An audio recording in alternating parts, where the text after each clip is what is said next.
नमस्कार दोस्तों, स्वागत है आप सभी का एक बार फिर से हमारे चैनल आध्यात्मिक ज्ञान पर। 28 अक्टूबर को इस साल का आखिरी चंद्र ग्रहण लगने जा रहा है। वैसे तो चंद्र ग्रहण एक भौगोलिक घटना है, किंतु ज्योतिष शास्त्र में इसे शुभ नहीं माना जाता है। पौराणिक मान्यता है कि पूर्णिमा की रात जब राहु और केतु चंद्रमा को निगलने की कोशिश करते हैं, तब चंद्रमा पर ग्रहण लगता है। वहीं चंद्र ग्रहण से कुछ घंटे पहले सूतक काल लग जाता है। ज्योतिष आचार्यों के नजरिए से यदि देखा, सूतक काल को भी अच्छा समय नहीं माना जाता है। ग्रहण का सूतक काल लगते ही किसी भी प्रकार के धार्मिक अनुष्ठान, मंदी, छूना, खाने पीने पर जो है रोक लग जाती है।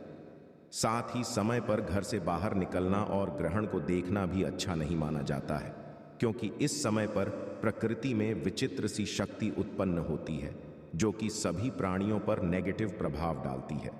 ऐसे में चलिए जानते हैं साल का जो आखिरी चंद्र ग्रहण 28 अक्टूबर को लगने जा रहा है, उससे संबंधित गर्भवती महिलाओं के दिमाग में बहुत ज्यादा प्रश्न उसी से संबंधित इस वीडियो में बात करेंगे। जानेंगे कि साल का आखिरी चंद्र ग्रहण कब लग रहा है, कब इसकी सही टाइमिंग है, भारत में कितने बजे ये ग्रहण दिखेगा, कहां कहां देखा जा सकेगा, साल का जो आखिरी चंद्र ग्रहण है कब शुरू होगा, साल के आखिरी चंद्र ग्रहण का सूतक काल, उससे संबंधित भी बात करेंगे। साथ में जानेंगे कि सूतक में क्या करना चाहिए और ग्रहण में क्या करना चाहिए और सूतक लगने से पहले क्या कर लेना चाहिए। तो चलिए जानते हैं वन बाय वन। देखिए, सबसे पहले जानते हैं कब लग रहा है साल का आखिरी साल 2023 का दूसरा और आखिरी चंद्र ग्रहण 28 अक्टूबर 2023 को लगने जा रहा है।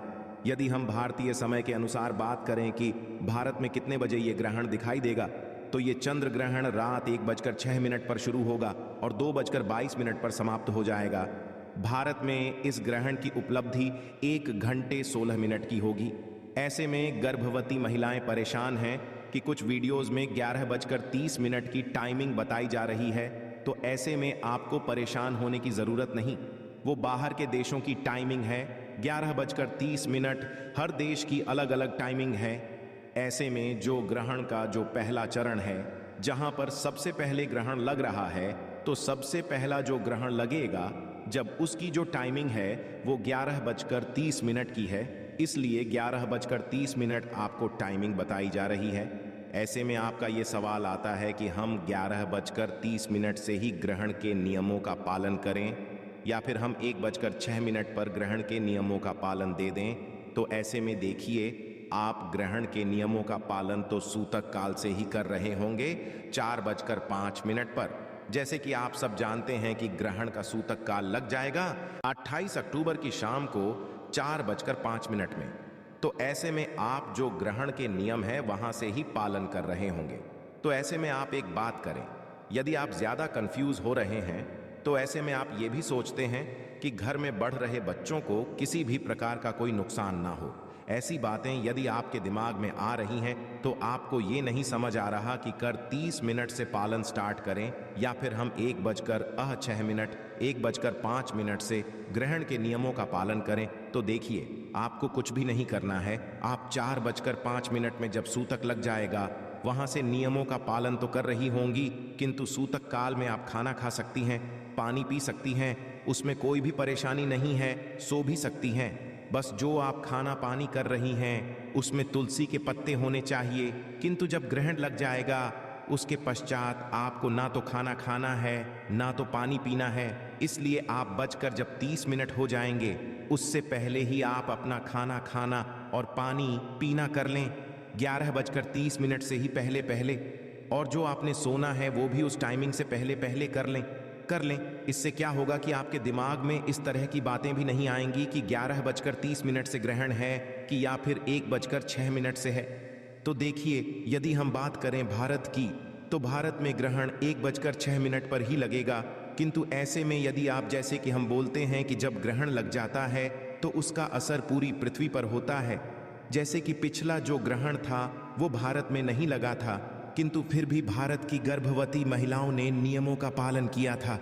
उस हिसाब से यदि आप करना चाहें तो 11:30 में जब ग्रहण का पहला चरण पड़ेगा, चाहे हमारे भारत में वो उस टाइमिंग पर ना दिखे किंतु ग्रहण लग चुका होगा, तो ऐसे में आप 11:30 से ही ग्रहण के नियमों का पालन स्टार्ट कर दें। अब बात करते हैं कि ये जो ग्रहण है, चंद्र ग्रहण, ये कहाँ दिखाई देगा।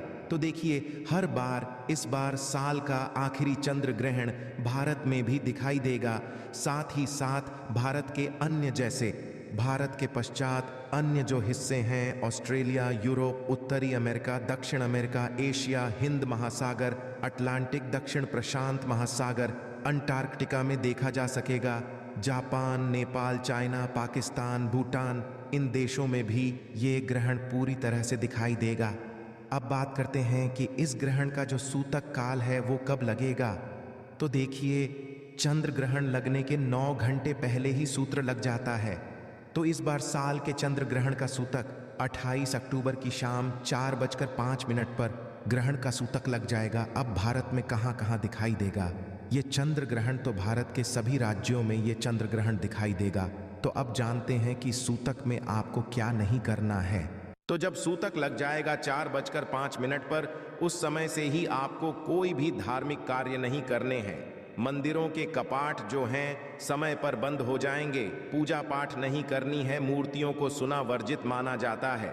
आप अपने गर्भवती महिलाएं अपने रूम में ही बैठकर भगवान का सिमरन कर सकती हैं।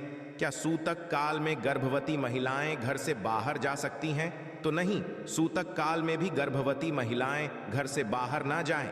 सूतक काल में गर्भवती महिलाएं जो हैं खाना खा सकती हैं और पानी भी पी सकती हैं, किंतु उस खाने में और उस पानी में तुलसी के पत्ते जरूर होने चाहिए। और सूतक काल लगने से पहले ही तुलसी के पत्ते गर्भवती महिलाओं को तोड़ लेने चाहिए। अब सूतक काल में गर्भवती महिलाएं क्या खाना बना सकती हैं? तो नहीं, सूतक काल में गर्भवती महिलाओं को खाना नहीं बनाना चाहिए, क्योंकि खाना के लिए उन्हें सब्जी को कट करना पड़ेगा, छीलना पड़ेगा। ये सारे कार्य वर्जित माने जाते हैं। गैस चलाना, चूल्हा जलाना भी वर्जित माना जाता है। नुकीली चीजों का प्रयोग जैसे चाकू, कैंची, सुई, पेन, पेंसिल, तेजदार वाली चीजें की जो है प्रयोग, इनका करना मनाही होती है, क्योंकि ऐसा करने से घर में पड़ रहे बच्चे को नुकसान पहुंचता है। इसलिए ये सारे कार्य भी वर्जित होते हैं। ग्रहण को आपको नंगी आंखों से बिल्कुल भी नहीं देखना है। इसलिए आप अपने रूम में बैठें जहां पर की रोशनी आप तक ना पहुंचे। अपने रूम में ही बैठकर आपको लगातार भगवान का स्मरण करना है, मंत्रों का जाप करना है। आप हनुमान चालीसा कर सकते हैं।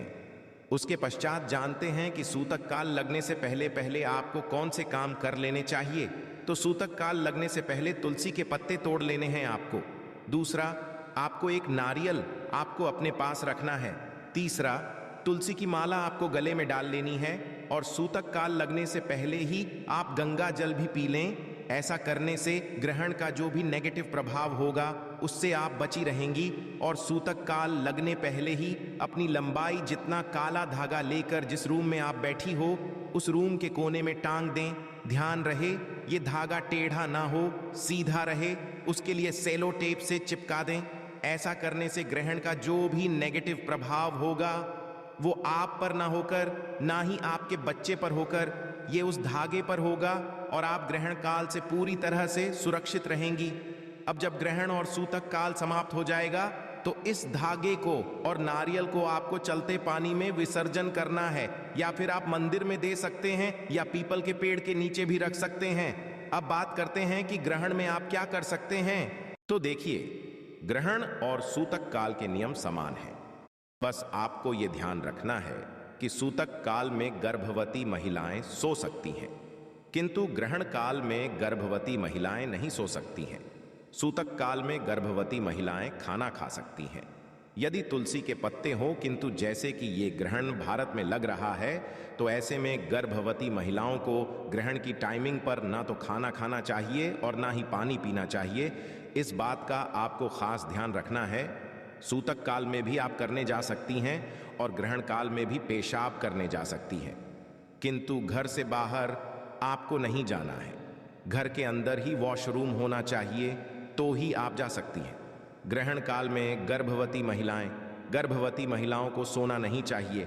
आप लेट सकती हैं, किंतु पैरों को फोल्ड नहीं करना है। हाथों को फोल्ड नहीं करना है, सीधा रखना है। इस बात का आपको खास ध्यान रखना है। टीवी, मोबाइल आप देख सकती हैं, कोई भी परेशानी नहीं है। क्या पति को भी नियमों का पालन करना है? तो जी हाँ, ग्रहण काल में पति को भी नियमों का पालन करना चाहिए, किंतु सूतक पति को नियमों का पालन करने की जरूरत नहीं होती है। बाकी आपके परिवार में जो भी रिवाज है आप उसको फॉलो कर सकते हैं। अगला है कि ग्रहण के पश्चात क्या करना चाहिए। तो ग्रहण के पश्चात देखिए, जो टाइमिंग है ग्रहण समाप्त होने की, वो रात की टाइमिंग है। तो ऐसे में कोई भी रात को नहीं नहाएगा, इसलिए आप मॉर्निंग में उठकर नहा धोकर पूरे घर की पहले साफ सफाई कर लें, फिर नहा धो लें, फिर गंगा जल पी लें और पूजा की जो जगह है मंदिर वो पूरा साफ कर लें। उसके पश्चात पूजा पाठ करें, भगवान का स्मरण करें। ऐसा से जो भी ग्रहण का नेगेटिव प्रभाव होगा वो आप पर नहीं पड़ेगा। आशा है कि आज की इस प्रस्तुति में बताई गई जानकारी आपको अच्छे से समझ आ गई होगी।